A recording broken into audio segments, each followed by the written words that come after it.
Joining us now is Andy Clifford, President of Saratoga Resources. Good morning, Andy. Good morning. How are you? For our viewers who are new to the Saratoga Resources story, tell us about your strategy and operating areas. Okay, Saratoga Resources is publicly traded on the NYSE market, and all our operations are in Louisiana, in what we call the transition zone, which is the area between the onshore and the offshore. We like that. We love the transition zone, or T-zone as we call it, because we think it's vastly underexplored, underdeveloped area. So our assets are in less than 20 feet of water, mostly in less than 5 feet of water. And we have a predominance of oil. 60% of our production is oil. And we get premium pricing. We get LLS and HLS pricing. And the important thing is most of our production is helper production. Most of our assets are helper production. So 32,000 acres of acreage, of gross and net acres, 93% of which is helper production. Now, hurricanes can have tremendous effects on operations. How has Saratoga been able to bounce back from Hurricane Isaac? Are you back at full capacity? Well, we've experienced direct hits from Katrina back in 2005, from Gustav and Ike in 2008, and more recently from Tropical Storm Isaac, or Hurricane Isaac. Whilst it wasn't large, each of these storms causes about 15 to 30 days of downtime.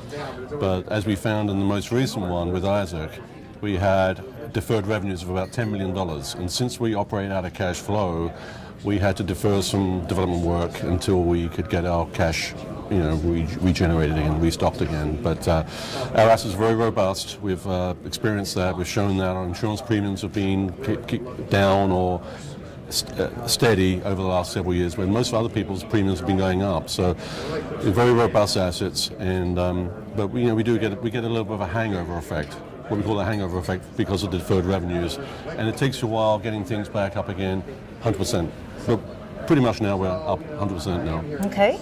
The Street responded well to your recent operations update at your Buddy and Rue wells. Why was the Street so pleased with the results, and how will you apply the lessons learned here for future operations? Okay. Buddy and Rue and several other wells before that were examples of what we call our infill wells, low risk, oil prone, infill drilling wells, where we're stacking up a number of reservoirs with individually not large amounts, 50 to 100,000 barrels of oil per reservoir, but we can stack all those up because a field like Grand Bay has 65 producing reservoirs historically over the 70 years of its life. So we plan this year, we've just finished our Rue 2 well. We completed our 209 Buddy well. We logged it on New Year's Eve.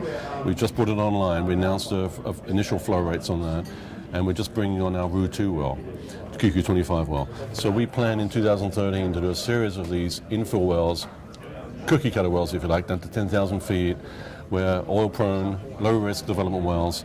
We plan them in Grand Bay and in Breton Sound 32. So we plan a whole series of these wells this year, and I think the Street likes that. It's low risk. It's not swinging for the fence. In baseball terminology, it's singles and doubles. Hedging is an important strategy for many companies to reduce commodity risk and protect cash flow. Does Saratoga have a unique way of looking at its hedging book? We constantly look at it almost every day. We have a strategic advisory group called Mobius Group who look at the oil and the gas sectors. We've been layering in hedges on LLS and Brent pricing, which we get since about mid last year. Right now we have we aim to have between 50 to 70% of our production at any one time hedged, oil production.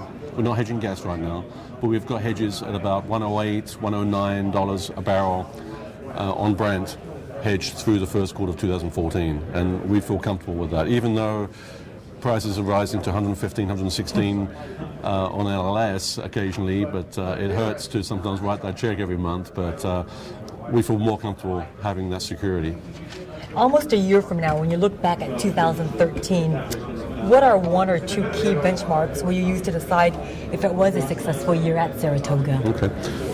This year we expect to announce in a few weeks a production growth of about 18% last year over the year before, which, given the fact we had tropical or Hurricane Isaac, is a good outcome.